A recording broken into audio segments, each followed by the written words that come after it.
What do you think is wrong with my house? Before I start my story, I want to make it clear I don't believe in the paranormal. I'm skeptical of anything supernatural, but that doesn't stop me from enjoying the stories people tell me about during their experiences. My family and I have moved a lot throughout my life, and nothing strange has ever really happened in all the places I've lived. That all changed with our most recent move. To give you some sense of setting, we built our house in the middle of the woods on a mountain that overlooked the valley below us. It's a beautiful sight, and to this day, I will often go and admire the view. One thing I should mention about my house is that there are large windows everywhere. My parents made it this way so we could enjoy the scenery around us and get some natural light. Although I loved seeing nature, it often made me uneasy whenever night would fall, and I could only see the pitch-black darkness.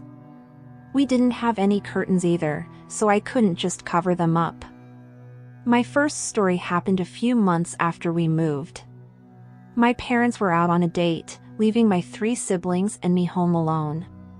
It was all going smoothly, and it seemed like an ordinary Wednesday afternoon, and later that night, we started the drive to our weekly church activity. My 18-year-old brother stayed behind because he was too old to go to the activities, but about 10 minutes into our drive, he called my older sister. One thing about my older brother is that he is a no-nonsense guy, and it took a lot to intimidate him, considering he stood at 6 feet 3 inches. My sister put the phone on speaker, and my brother proceeded to ask us if we had left yet. We all looked at each other confused, and my older sister responded by saying that we had left a while ago and were already almost at the church.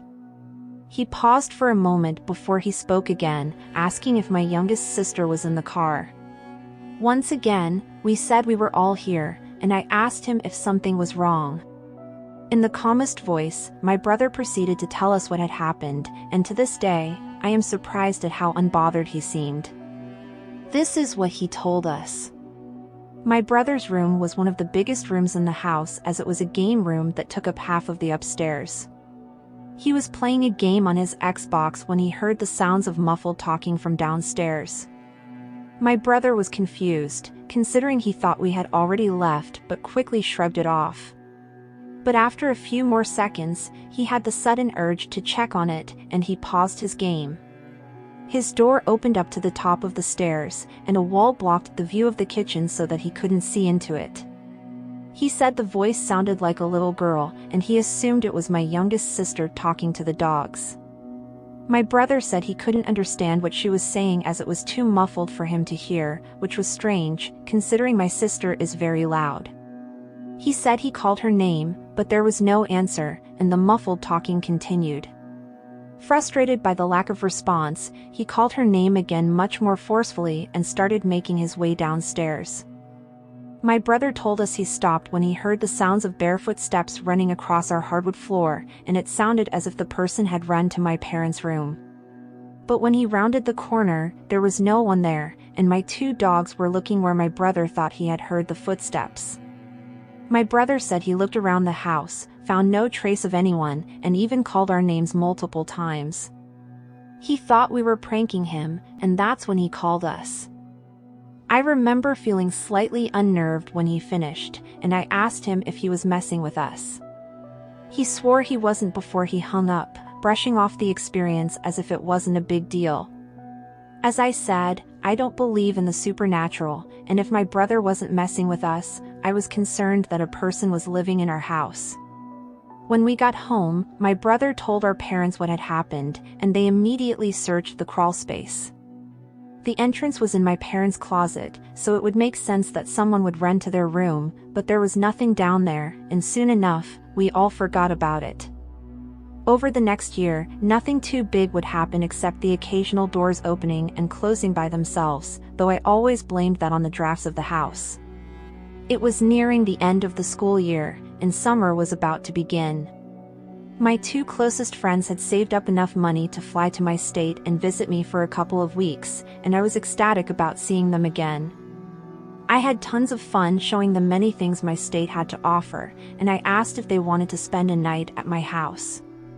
They both hurriedly agreed, and the day of the sleepover was set.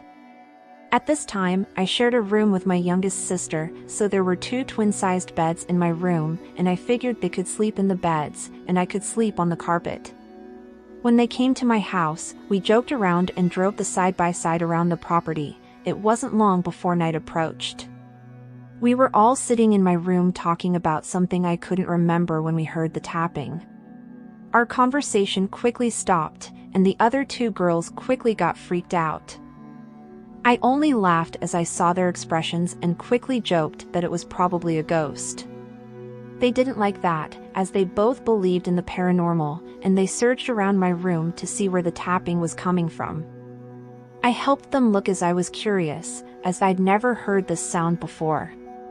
We discovered that it was coming from the far left corner of my room, and by that time, the tapping had stopped. My friends had determined that I was the investigator, and they told me to tap on various objects in the room to see if I could replicate the noise. I hit many things in my room, and none of it sounded like the soft taps from earlier, and one of my friends suggested that I tap the wall. To my surprise, it was an exact match to the sound, and they got even more scared at the discovery. I hurriedly tried to comfort them, saying it was probably a woodpecker. This was when I was getting a bit skeptical, considering the wall it was coming from was connected to my bathroom, and I knew there was no way a woodpecker would be able to hit it from that side. That's when I realized my younger sister was probably pranking us, and I went into the bathroom to investigate. I wasn't surprised when my sister wasn't in there, and I figured she had gone downstairs to hide.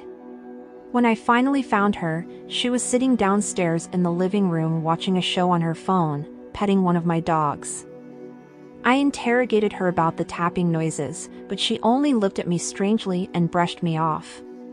When I asked her about it again, she just looked at me in annoyance and told me to leave her alone and that she had better things to do than tap on my wall. At this point, I was getting a bit nervous, but I went back to the bathroom and tried to find anything that would make the tapping. But I found nothing and went to join my friends in the other room.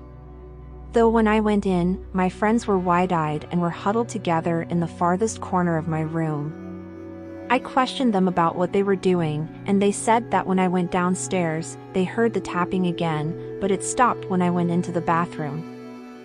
I want to clarify that there was no rain or wind, and the fan in my room was turned off. I tried to lighten the mood by saying that if it was a ghost, maybe it was trying to communicate with us. I sat on the twin bed pressed against the wall and joked, saying that perhaps it was speaking in Morse code. Right after I said that, the tapping started up again, only louder. My friends were afraid, but I was still unbothered and continued to mess around. Finally, after a while, I said, "If there is someone here, tap the wall faster." When the words escaped my mouth, the tapping sped up, and we all froze. My friends screamed and rushed downstairs, and I quickly followed them, feeling freaked out. I tried to play it off like it was a coincidence, but they didn't buy it, and at this point, a small part of me didn't buy it either. We stayed in my living room for a couple of hours until I told everyone that I was going to sleep, ghost or not. At first, they didn't want to come back up with me, but I said that if the spirit wanted to murder me, it would have killed me in my sleep a long time ago. No one wanted to sleep in the bed closest to the wall, so my friends shared my bed while I slept on the ground. We heard no more tapping that night, and I quickly fell into a deep sleep. The following morning my friends told me what they had experienced that night, and to this day, I still don't know if I believe them. According to them, my closet door slowly opened sometime in the night. I have to admit that this has never happened before. My main door always tended to open and close by itself, but my closet door never did, and to this day, I've never seen it happen. Only one of them was awake, but she quickly woke up the other girl. It probably didn't help that my closet was only a few feet ahead of their bed. They said the whole night it would slowly open and close, and none of them dared to move the entire night. They even said a shadowed hand appeared in the window, which was when they woke me up.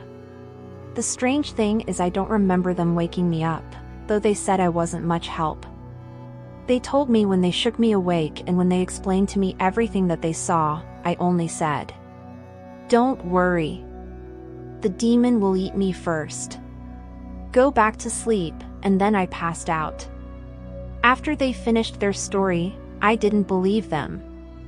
I figured they must have been too freaked out from last night and the paranoia got to their heads. After that, we had breakfast, and they returned to their apartment. They said that my house was haunted and that they were never going to sleep in there again. I haven't had any problems in my room since.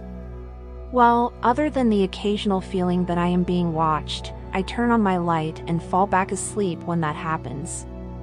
Other things have happened in the house, ranging from strange noises to the immense feeling that someone is behind you. I honestly wonder if my friends saw something that night or if they were messing with me. But I want to know what you, the reader, thinks. Do you believe my house is haunted?